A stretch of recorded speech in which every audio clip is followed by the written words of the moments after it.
Welcome to the Story Learning Podcast, regular doses of language learning tips and motivation to help you become fluent in any language. With me, Olly Richards. For language programs, books, free resources, and much more, visit StoryLearning.com.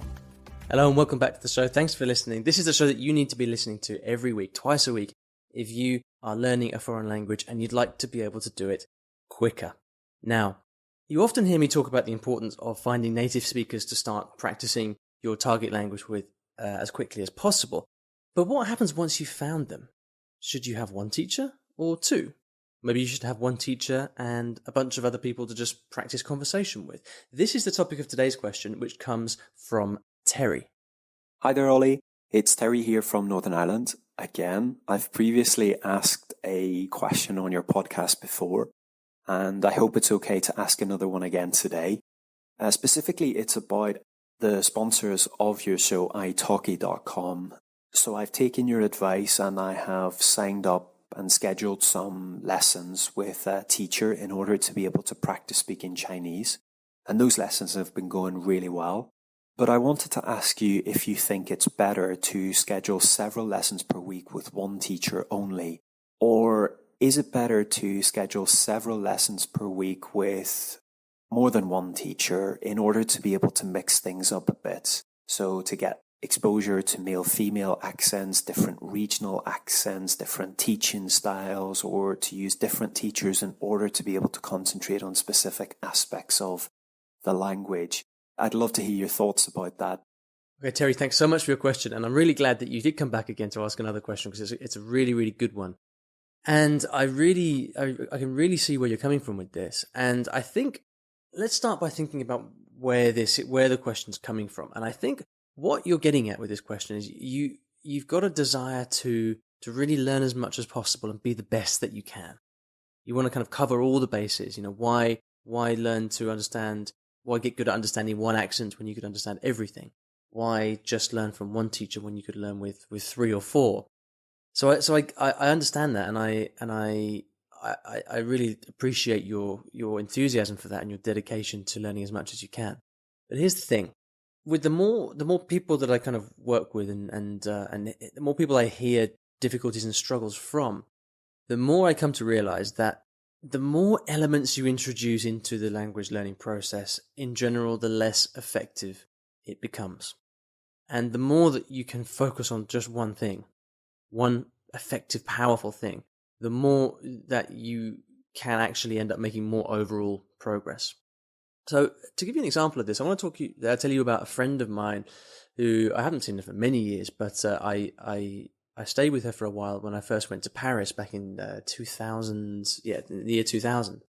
And her name is Naïs, and she is a French girl who spoke incredible English.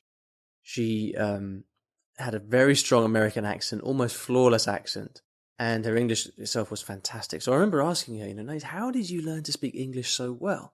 She was only 18, 19, or maybe 19, 20 or so at the time. So I said, how did you learn such good English? And she said, well, because I had an American boyfriend, and we were together for 2 years, and we just spoke English all the time, and so I got really good really quickly. So I said, okay, that's why. But then she said something very interesting, which was that as soon as although she spent lots of time speaking to her American boyfriend, as soon as she had to talk to someone else, she wouldn't understand a thing. She would just be completely flummoxed by their accent, not understand what they were trying to say. And, that went for someone with a different kind of American accent, certainly someone like me with my kind of received pronunciation. So anyone with a different accent, she would just really, really struggle. And she said that was when she first, when they broke up and she went out and started meeting other people, she had a really hard time understanding them. But here's the thing. She said that after a very short amount of time, and I think she said, a matter of weeks, she kind of got over that hurdle, and then she was very quickly able to understand everybody. And this is really key, because what's happened with her is that she's got very, very good at doing one thing. And when you focus on one thing only, and kind of very ruthlessly set aside everything else, you get closer to a glimpse of mastery in the thing that you're doing. All right. So let's imagine, as an analogy, let's imagine this is off the top of my head, but let's imagine that you're doing carpentry, that you like making wooden models, and all you do for a while is you cut the wood, you cut pieces of wood out. You get very good at using a saw.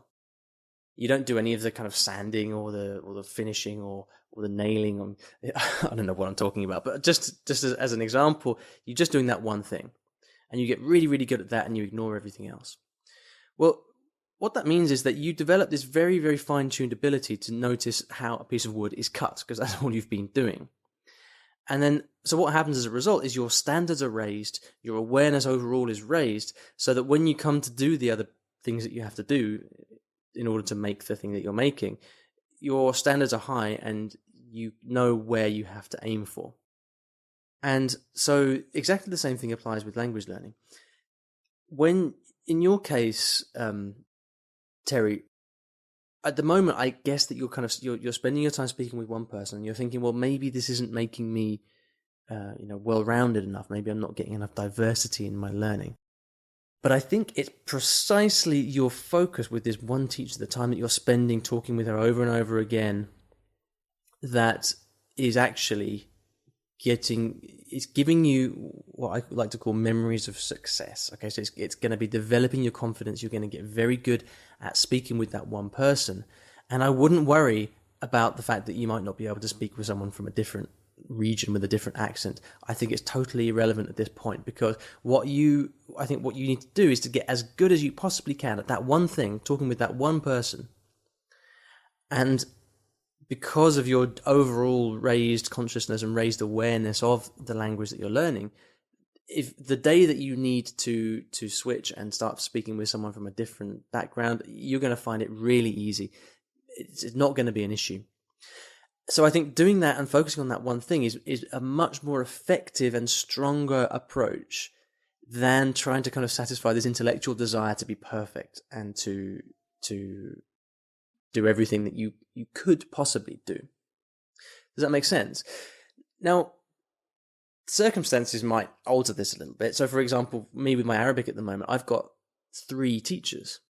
However, the only reason I have 3 teachers is because the people that I take lessons from don't have time to meet me on a regular basis, so I'm kind of forced to pick and choose. If I could, I would probably stick with 1 or possibly 2 of them and just spend all my time speaking with them, because that builds my confidence, it builds my ability to say certain things, it gives me memories of success in speaking Arabic, and that translates directly into self-confidence.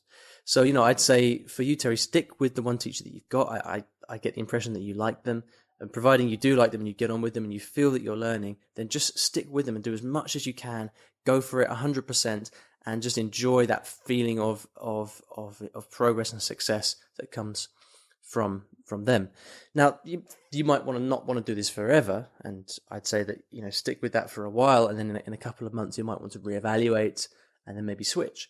But for the time being, I say stick with that one person and get as much as you can from them, and I think you'll notice that the benefits in your own language learning will be much, much stronger. All right, so I hope that helps. If you'd like to ask me a question, please go over to iwillteachyoualanguage.com/ask. And you will see a little widget there where you can leave me a voicemail. Now, I have had a couple of messages from people saying that they haven't seen that widget for some reason, so I'm not sure what's going on. But usually, especially if you try it from a desktop, then it should definitely be there. There may be some mobile devices where that doesn't work. I'm not totally sure, but try it maybe on a different browser if it doesn't show up for you.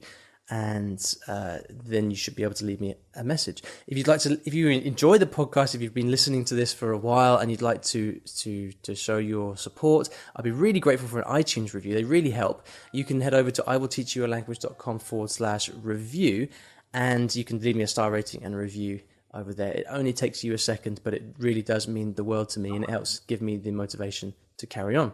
Now, at the end of every episode, I'd like to leave you with a resource of some kind, and on this topic, there's an article I wrote a while ago, and it's all about this concept I've spoken about today of focusing on one thing and trying to get that as good as it possibly can be. So if you feel like in your own language learning, you're a little bit maybe overwhelmed by different options, you find yourself thinking, oh, maybe I could do this, maybe I could do that.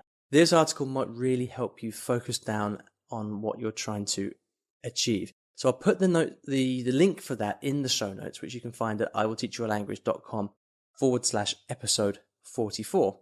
Thank you so much for listening, and I'll see you in the next episode of the podcast. Thanks for listening to today's episode. And here at Story Learning, everything that I do is powered by stories, whether that's writing books, teaching lessons, crafting courses. My mission is to help everyone succeed at learning a new language through the power of story. And we now have comprehensive language courses in over 15 languages, from Spanish to French, Korean to Japanese, and across all levels from beginner to mastery. And you can take a 7-day free trial of any of these programs by visiting storylearning.com/courses. I've poured my heart and soul into creating these courses over the last 10 or so years, and we've helped tens of thousands of new students achieve their dreams of learning a new language, all through the power of story. So go ahead and take a free trial. There's no commitment. You can try out our method for free. See if this can also be the breakthrough for you that it's been for so many other people. storylearning.com/courses.